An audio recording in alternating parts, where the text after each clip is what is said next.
کبھی ہم بھی تم میں بھی چاہت، کبھی ہم بھی تم میں بھی راحت،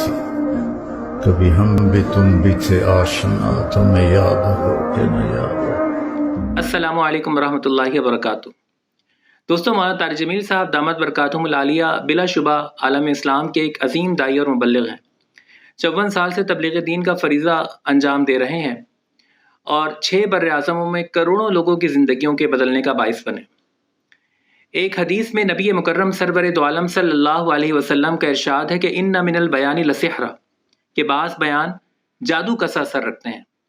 دوستو، اللہ رب العزت نے مولانا طارق جمیل صاحب کی آواز اور ان کے الفاظ میں اسی طرح کا جادو رکھا ہے کہ سننے والا دنیا و مافیہ سے بے خبر ہو کر آپ کے بیان میں کھو سا جاتا ہے۔ ماضی کی زندگی پر اسے ندامت ہوتی ہے، اللہ رب العزت سے معافی کا طلبگار ہوتا ہے اور گمراہی کے رستے کو چھوڑ کر ہدایت کے رستے کا انتخاب کرتا ہے۔ اگر یوں کہا جائے کہ مولانا طارق جمیل صاحب دامت برکاتہم العالیہ کروڑوں لوگوں کے دلوں میں بستے اور ان کی سانسوں میں آباد ہیں تو اس میں کوئی مبالغہ نہیں ہوگا۔ لیکن مانسہرہ واقعے کے بعد جس طرح سے مولانا طارق جمیل صاحب کا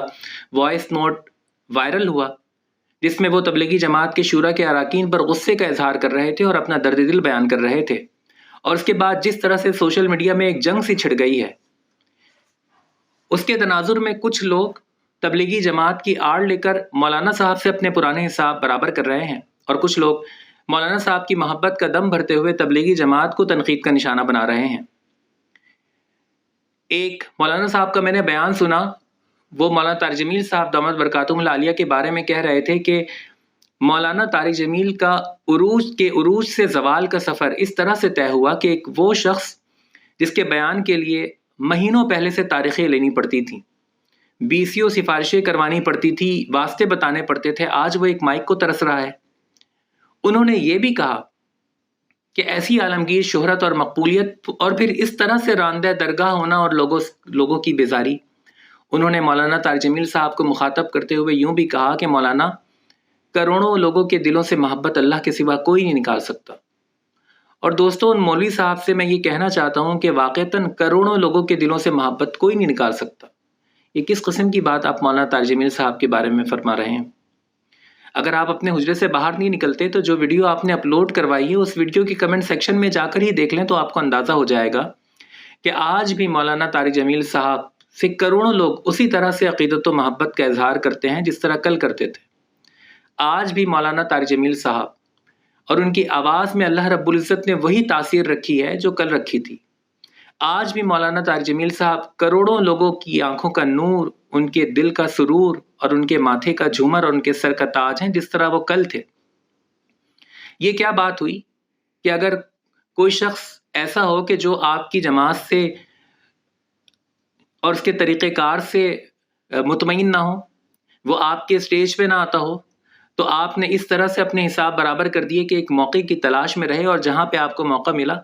آپ نے اس بندے کی ساری نیکیوں کو اور سارے حسنات کو زیرو سے ملٹیپلائی کر کے رکھ دیا۔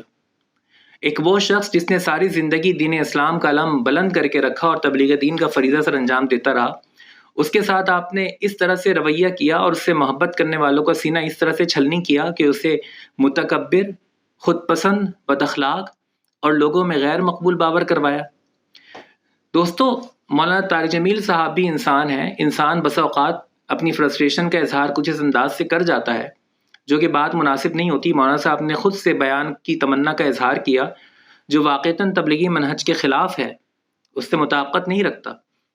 لیکن دوسری طرف اس بات کو بھی دیکھنے کی ضرورت ہے کہ تبلیغی مبارک ممبر سے اس قدر دور رہنے کے بعد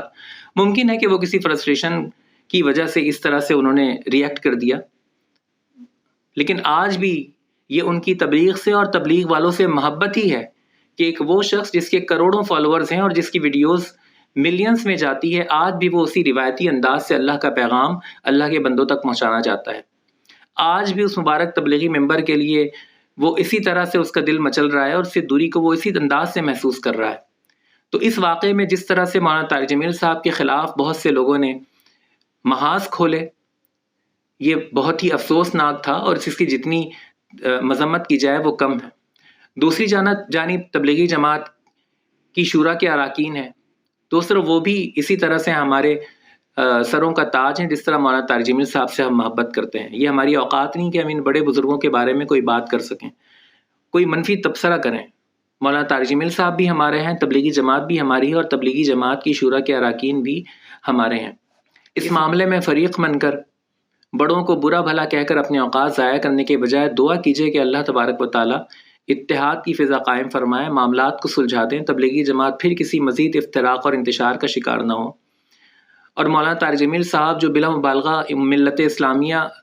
کا ایک ہیرا اور تبلیغی جماعت کا قابل اثاثہ ہے، اس طرح تبلیغی ممبر سے دور رہ کر ان کی صلاحیتیں ضائع نہ ہوں، بلکہ اللہ تبارک و تعالیٰ کچھ اس طرح کی سبیل پیدا فرما دے کہ جس کے نتیجے میں ہم ان تمام اکابرین امت اور بزرگان دین سے مستفید ہو سکیں۔ انشاءاللہ کسی نئی ویڈیو میں آپ سے پھر ملاقات ہوگی۔ فی امان اللہ۔